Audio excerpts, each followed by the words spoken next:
Və biz son olaraq bir bağlantı da yaradacağıq. Artıq ikinci gündür ki, Şuşada silsilə tədbirlər, konferanslar keçirilir. İndi isə turizm üzrə yüksək səviyyəli ekspertlər qrupunun 9-cu iclası start götürür. Müzakirə istiqamətləri bəs nədən ibarətdir? Elə ora ezam olunan xüsusi müxbirimiz Rəqsanə İbrahimzadə bizə Şuşadan xəbərləri çatdıracaq.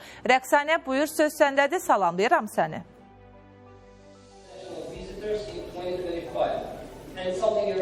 Salam Çinarə, hər vaxtınız xeyir olsun. Bəli, sizin də vurguladığınız kimi biz hazırda qədim mədəniyyət paytaxtımız olan Şuşa şəhərindəyik və burada elə bugün Şuşa İqtisadi Əməkdaşlıq Təşkilatının Turizm Paytaxtı 2026 tədbirinin açılış mərasimindən sonra növbəti iclas keçirilir və dünən artıq açılış mərasimi baş tutdu və bugün isə tədbirlərin davamı keçirilir və bugün bizi həm iclas gözləyir, eyni zamanda gastronomiya tədbiri gözləyir. Biz oradan da informasiyaları iştirak edib diqqətinizə çatdırmağa çalışacağıq və bunu deyim ki, hazırda Şuşa İqtisadi Əməkdaşlıq Təşkilatının Turizm Paytaxtı 2026 tədbirinin açılış mərasimindən sonra növbəti 9-cu iclas keçirilir və burada Azərbaycan, Türkiyə, İran, Türkmənistan, Qırğızistan, Qazaxıstan və Pakistan, Özbəkistan, digər ölkələrdən olan nümayəndə heyətləri, eyni zamanda yüksək səviyyəli turizm üzrə ekspertlər iştirak edir və onlar bir sıra istiqamətlərdə məsələlər ətrafında müzakirələr aparırlar və bir məqamda vurğulayım ki,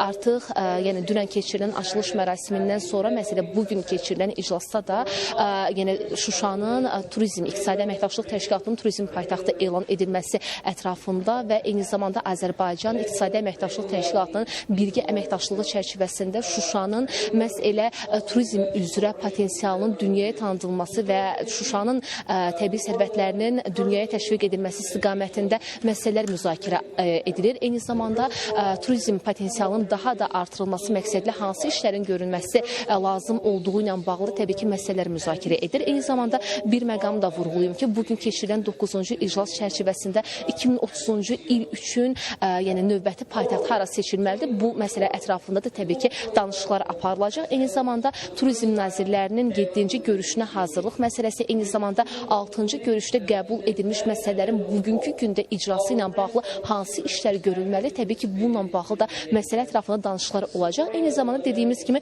6-cı görüşdə qəbul edilən yəni qərarlar hansılardır? O barədə də bugün müzakirə aparılacaq və İqtisadi Əməkdaşlıq Təşkilatının baş katibinin də bu barədə açıqlaması oldu ki, məsələ turizm platformasının daha da genişləndirilməsi istiqamətində işlər aparılacaq və İqtisadi Əməkdaşlıq Təşkilatına üzv olan ölkələr eyni zamanda Azərbaycan, yəni Şuşanın həmçinin işğaldan azad olunan mədəniyyət paytaxtımız, qədim mədəniyyət paytaxtımız və nadir inciləri, abidələri ilə seçilən və dünyaya tanıdılması lazım olan ərazimizin elə bu platforma daxilində inkişaf etdirilməsi və görüləcək işlərlə bağlı təbii ki, müzakirələr aparılır və İqtisadi Əməkdaşlıq Təşkilatının dediyimiz kimi turizm üzrə yüksək səviyyəli ekspertlər qrupunun bugünkü gündə 9-cu iclası keçirilir və biz elə az sonra digər tədbirlər planına uyğun olaraq gastronomiya tədbirində də iştirak edib detallı informasiyaları diqqətinizə çatdırmağa çalışacağıq. Şuşadan çatdıra biləcəyimiz informasiyalarsa bu qədərdir. Sözü yenə sizə ötürürəm.